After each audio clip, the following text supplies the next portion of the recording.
Chers amis, Shabbat Shalom, nous allons étudier la Sidra de Vaïgash, avant-dernière Sidra du livre de Bereshit. La Sidra Vaïgash poursuit la saga de Yosef et de ses frères.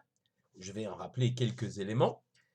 Dans la Sidra de Vaïeshev, les fils de Yaakov, jaloux donc de leur frère Yosef, le préféré de Yaakov, ont comploté d'abord pour le tuer, puis finalement l'ont vendu à une caravane de Ishmaélim qui ont amené Yosef en Égypte.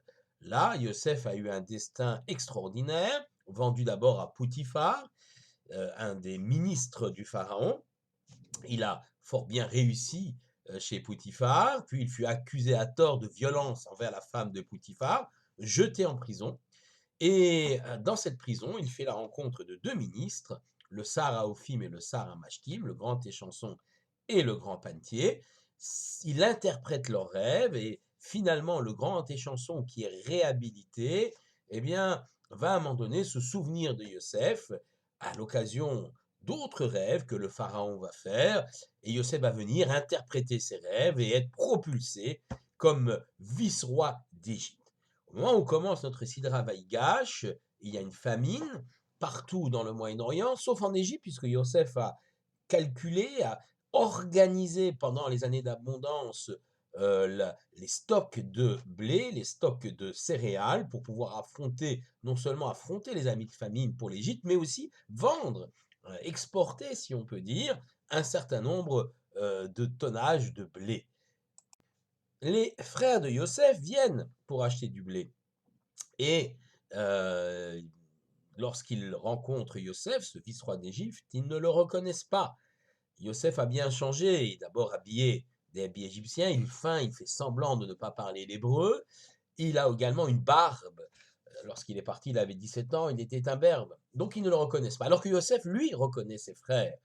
Et puis alors, afin de leur donner une leçon de morale, il va tout d'abord leur vendre du blé, puis ensuite remettre l'argent dans leur sac, et puis enfin accuser à tort Binyamin de vol, et Binyamin aurait été accusé de voler la coupe avec laquelle Yosef, le vice-roi d'Égypte, fait sa magie, prédit soi-disant l'avenir. Cette coupe a été remise à son insu dans le sac de Binyamin.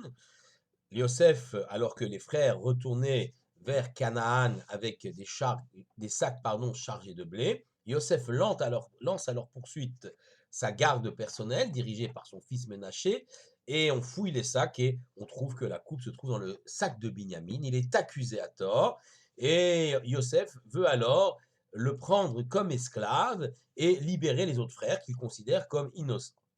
C'est alors qu'intervient Yehuda.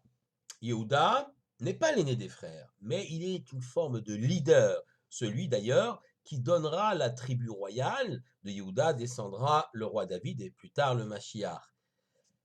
Yehuda prend l'ascendant sur tous ses frères et il s'est surtout porté garant de Binyamin lorsque le père Yaakov n'a pas voulu, lorsqu'ils sont redescendus pour la deuxième fois en Égypte, Yaakov n'a pas voulu envoyer Binyamin. Finalement, il l'a fait, mais avec la garantie que lui apporte Yehuda: je serai le protecteur de mon petit frère. Et donc Yehuda, fort naturellement, va s'approcher, va s'avancer vers Yosef, vers le vice-roi d'Égypte, pour défendre son petit frère. Et c'est ainsi que commence cette sidra. Vaïgash elav Yehuda, Vayomer. Donc Yehuda s'approcha et il dit: Bi Adoni, yedaber na'avdecha davar be'ozni Adoni. Je t'en prie, mon maître, il parle donc au vice-roi d'Égypte, que ton serviteur dise quelques paroles à l'oreille de mon maître, et ne te mets pas en colère, car qui est comme toi, comme Pharaon. Cette démarche peut être interprétée comme une démarche diplomatique. Yehuda veut négocier la libération de Binyamin, mais aussi c'est également perçu comme une menace. Vaïgash el Yehuda, il s'approche, menaçant. Rachi nous le dit d'ailleurs dans ses paroles, que lorsqu'il dit Vaïchar apecha, ne t'énerve pas. Rachi dit, bah, c'est clair, Mikan, de là à Talamed, chez Diber al Elav Kashot, on voit que Yehuda a parlé durement à Yosef. Il lui dit: toi, tu seras frappé, tu seras frappé comme l'ancêtre de Pharaon l'a été lorsqu'il a séquestré Sarah, la femme d'Abraham. Tu le seras aussi, toi qui séquestres mon frère de façon injuste. Il est même prêt à en découdre.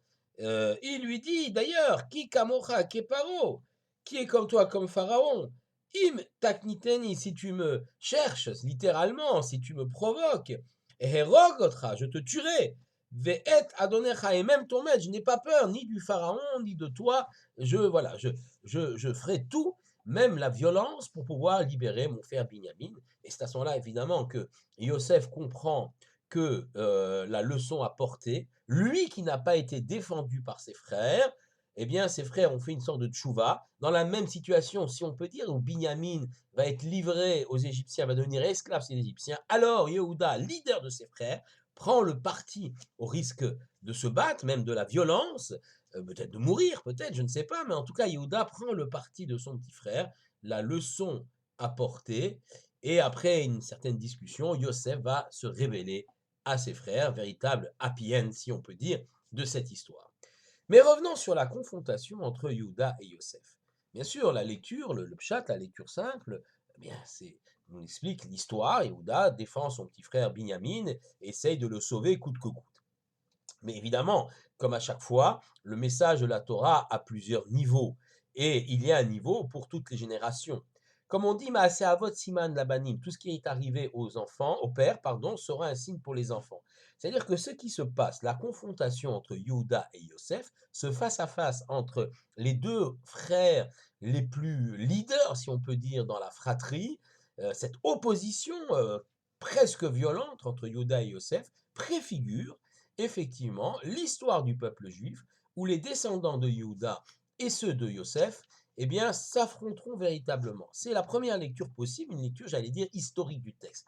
En effet, à la mort du roi Salomon, qui en moins 930, le roi Salomon est le fils de David, descendant lui-même de Yehuda. Son fils Roboam va chercher à régner, à imposer son pouvoir par la force à l'ensemble des tribus d'Israël, et il va y avoir une sécession.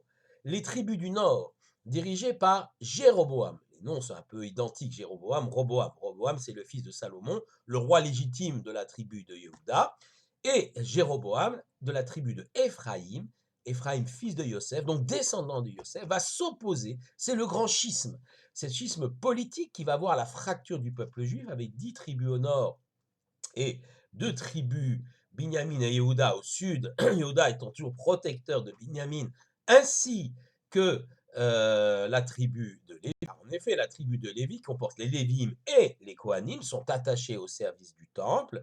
Cette fracture, ce schisme politique, va se doubler d'un schisme religieux, puisque Jéroboam, pour éviter que ces citoyens, les gens qui vont peupler son royaume, qu'il va appeler le royaume d'Israël, celui du sud restera le royaume de Yehuda, eh bien, il va euh, euh, créer un culte nouveau, un culte de Vodor, en plaçant 2 temples du Vodor, un au nord de son royaume, à Dan, source de Dan, et un autre au sud de son royaume, à la frontière avec le royaume de Yehuda, à Bethel, nouveau culte de vénération des Vodor, afin d'empêcher les Israélites, c'est comme ça qu'on dit, les habitants du royaume d'Israël, d'aller pèleriner, d'aller servir dans le temple de Jérusalem.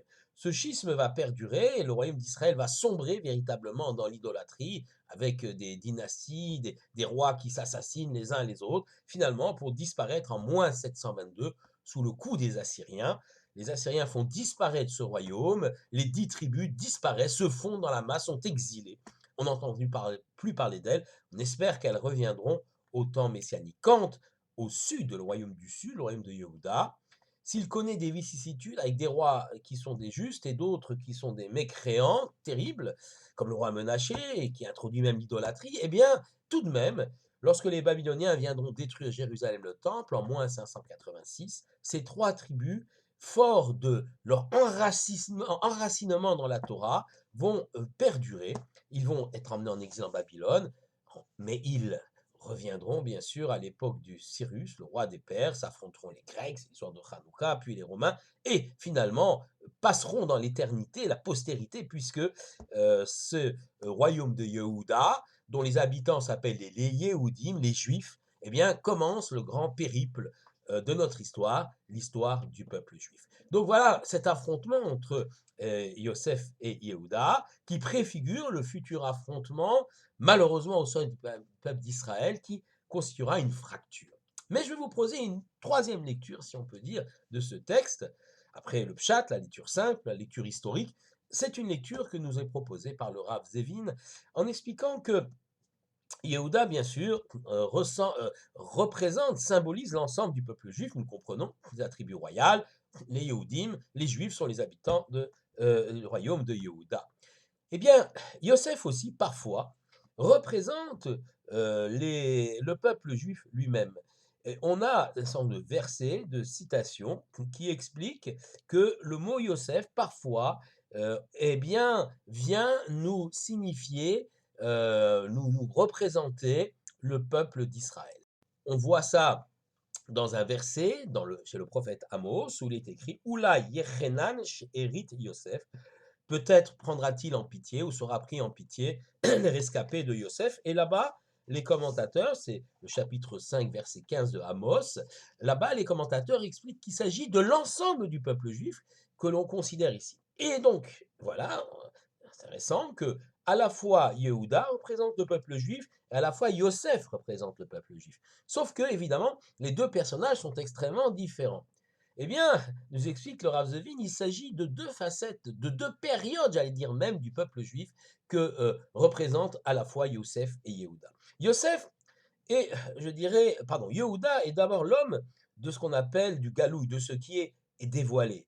Yehuda vit avec son père et ses frères dans la terre de Canaan, il va devenir le leader de ses frères, il est juif, dans son aspect extérieur, physiquement, il ressemble à un juif, il est habillé comme un juif, comme un hébreu, il pense, il réfléchit, il parle en hébreu, il est le juif dans toute sa splendeur sur la terre d'Israël qui ne voile pas son identité, qui s'affirme en tant que tel. Et d'ailleurs, il donnera, ses descendants seront la tribu royale, ça sera effectivement le roi David, le roi Salomon et ses descendants, jusqu'au Mashiach, donc ceux qui s'affirment en tant que juifs sur la terre d'Israël.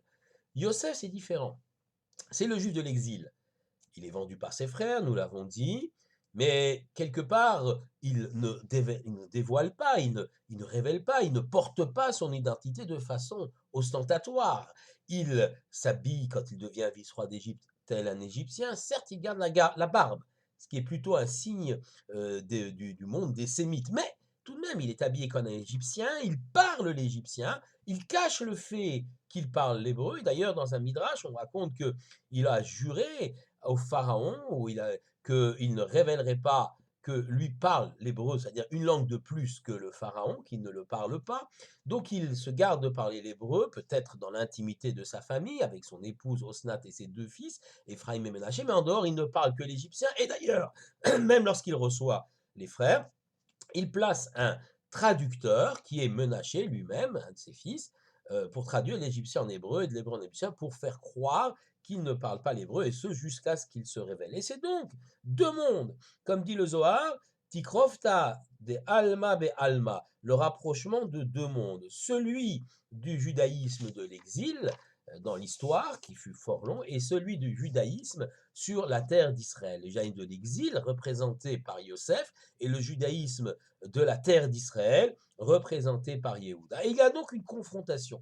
Cette confrontation peut même parfois apparaître violente, comme s'il y avait un choc d'identité et qu'il fallait choisir entre les deux. En réalité, on ne doit pas choisir entre les deux. Il y a l'idéal qui est le juif sur la terre d'Israël, certes complètement, j'allais dire, décomplexé, si on peut dire, qui ne cache plus son identité, qui parle en hébreu, qui vit comme un hébreu, il n'y a pas de souci, pas de problème, il n'est pas en exil, il n'a pas à se cacher ou se protéger du monde extérieur, puisqu'il est lui-même le monde intérieur et le monde extérieur, il vit dans son propre pays.